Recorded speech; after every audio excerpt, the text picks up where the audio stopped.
একদা এক গভীর জঙ্গলে মিঠু নামের একটি ছোট্ট চঞ্চল বাদর থাকতো। একটি ছোট উদ্যমী বানর, তার জন্য একটি কলা শুধু খাবার ছিল না। ছোট্ট চঞ্চল বাদর মিঠু ছিল তার মিষ্টি স্বভাব আর কলার প্রতি ভালোবাসার জন্য বিখ্যাত। বাদর জীবনের সবচেয়ে বড় আনন্দ। একদিন মিঠু দেখলো যে জঙ্গলের মাঝখানে একটা বিশাল কলার গাছ। সেই কলাগুলো ছিল হলুদ, বড় আর রসালো, যা দেখে বাদর মিঠুর মুখে জল চলে এলো।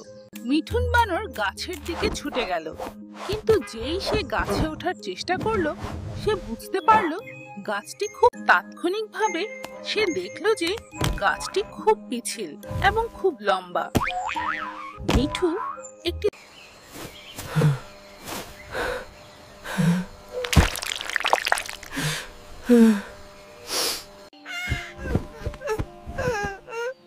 কি হয়েছে বাদর?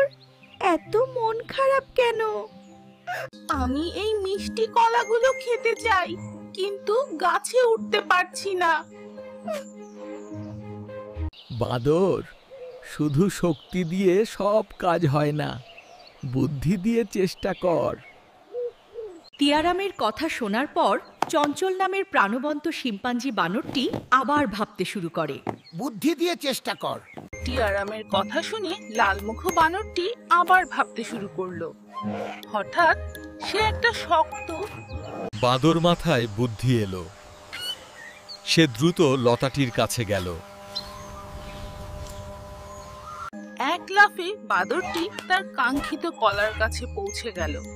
তারপর সে আনন্দে কলা খেতে শুরু করলো। সেই দিন থেকে বাঁদর বুঝতে পারল যে পরিশ্রম আর বুদ্ধির সঙ্গে চেষ্টা করলে সবকিছুই সম্ভব। ছোট্ট চঞ্চল বাদর মিঠু ছিল তার মিষ্টি স্বভাব আর কলার প্রতি ভালোবাসার জন্য বিখ্যাত।